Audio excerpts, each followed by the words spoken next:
বন্ধু বান্ধৱীসকল, আপোনালোকে বিজ্ঞাপনটো নিশ্চয় দেখা পাইছে। বিজ্ঞাপনটো আহিছে বেংক অফ বৰোদাৰ পৰা। বেংক অফ বৰোদাত এই পিয়নৰ পদসমূহ আছে। এই পদসমূহৰ কাৰণে আপোনালোকে অনলাইন আবেদন কৰিব লাগিব। অনলাইন আবেদনটো আপোনালোকৰ 3 মে'ৰ পৰা আৰম্ভ হৈছে, অৰ্থাৎ আজিৰ পৰা হৈ আছে।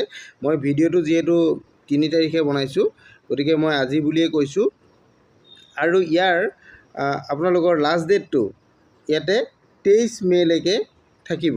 গতিকে 23 মে'ৰ ভিতৰত আপোনালোকে অনলাইন আবেদন কৰিব লাগিব। আৰু যিটো ইয়াৰ এপ্লিকেশ্যন ফিজ, সেই এপ্লিকেশ্যন ফিজটো আপোনালোকে 23 মে'ৰ ভিতৰত পে'মেণ্ট কৰিব লাগিব। এতিয়া আমি আহোঁ এই পদসমূহ কি কি, ইয়াৰ সবিশেষ আপোনালোকক মই জনাবলৈ চেষ্টা কৰিছোঁ। আপোনালোকে চাব এই পদসমূহ কিহৰ পদ ওলাইছে, আপোনালোকে ইয়াতে এবাৰ ভালধৰণে চাই ল'ব পাৰিব পদটো কি আছে। মই আপোনালোকক ইয়াতে পদটো দেখাই দিব বিচাৰিছোঁ। আপোনালোকে চাব পাৰিব ইয়াতে মুঠ যিখিনি পদ আছে, এই পদসমূহ যিহেতু মই অলৰেডি আগতে কৈছোঁ যে পিয়নৰ পদ হয়, অফিচ এছিষ্টেণ্ট পিয়ন, অফিচ এছিষ্টেণ্ট পিয়নৰ পদ হয়। এই পদসমূহৰ আপোনালোকৰ চাওক সকলো ৰাজ্যতে আছে, মানে ভাৰতবৰ্ষৰ বিভিন্ন ৰাজ্য আছে। এই ৰাজ্যবিলাকৰ প্ৰায়বিলাক ৰাজ্যতে আছে। ইয়াৰে মুঠ পদ আপোনালোকে ইয়াতে দেখা পাইছে, এইটো 500টা পদ ইয়াতে আছে। ইয়াত আমাৰ অসমৰো পদ আছে। অসমত যদি আপোনালোকে চাব বিচাৰে 2 নম্বৰত আমাৰ অসম আছে। অসমত মুঠ ভেকেঞ্চি আছে আমাৰ 4টা। ইয়াৰে এই 4টা পদৰে এটা OBC ৰিজাৰ্ভেশ্যন দিয়া হৈছে আৰু আনৰিজাৰ্ভত দিয়া হৈছে 3টা পদ। গতিকে আপোনালোকে সকলোৱে এই পদৰ কাৰণে আবেদন কৰিব পাৰিব। যে আপোনালোকে এইটো নহয় যে অসমৰ কাৰণে পদ কম আছে, গতিকে অসমৰ মানুহে আমি এপ্লাই নকৰোঁ। আপোনালোকে বিভিন্ন জিলাত বা বিভিন্ন ৰাজ্যত আপোনালোকে এই পদসমূহৰ কাৰণে আবেদন কৰিব পাৰিব।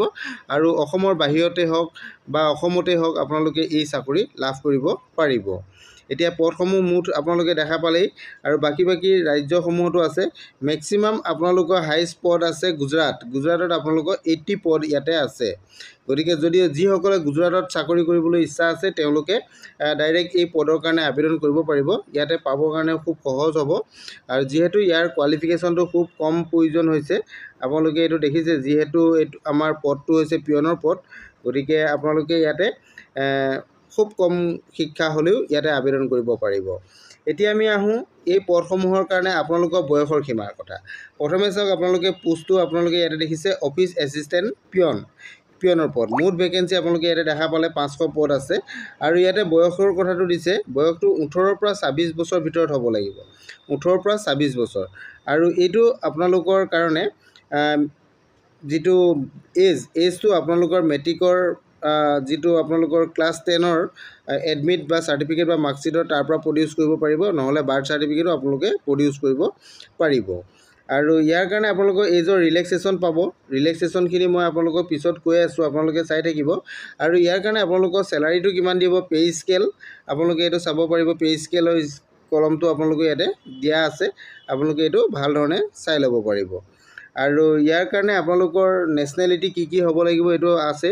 আমাৰ যিহেতু ইণ্ডিয়ান হয়, গতিকে আমি ইয়াতে চাব পাৰিব আপোনালোকে ইণ্ডিয়ান চিটিজেন আছে। ইণ্ডিয়ান চিটিজেন হ'লে আপোনালোকে এপ্লাই কৰিব পাৰিব।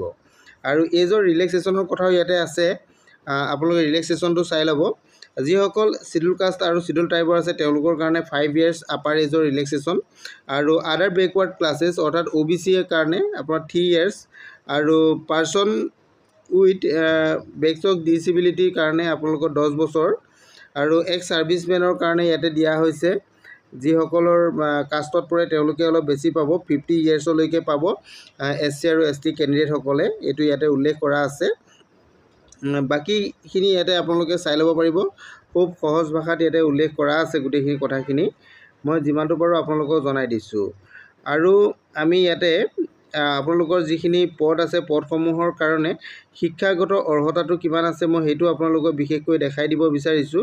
কিমান শিক্ষাগত হ'লে আপোনালোকে এই পদৰ কাৰণে আবেদন কৰিব পাৰিব।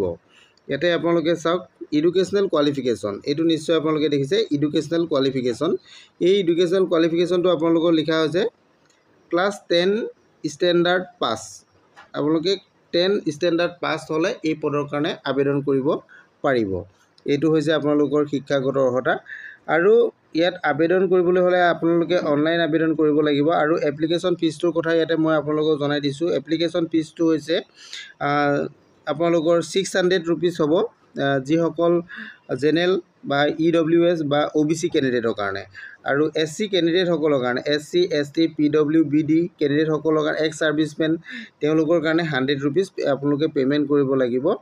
এইটো আপোনালোকে অনলাইন পে'মেণ্ট কৰিব লাগিব। এইটো এপ্লিকেশ্যন ফিজ আপোনালোকে অনলাইনত পে'মেণ্ট কৰিব লাগিব। এইখিনি কথা আপোনালোকে জানিলে। আৰু ইয়াৰ কাৰণে আপোনালোকৰ যিটো এক্সাম হ'ব, এক্সাম ষ্ট্ৰাকচাৰটো ইয়াতে দিয়া আছে। এক্সাম ষ্ট্ৰাকচাৰটো আপোনালোকে ইয়াতে চাই ল'ব পাৰিব। টোটেল আপোনালোকৰ 100 কুৱেশ্যন হ'ব। এইটো মাল্টিপুল চইচ কুৱেশ্যন হ'ব।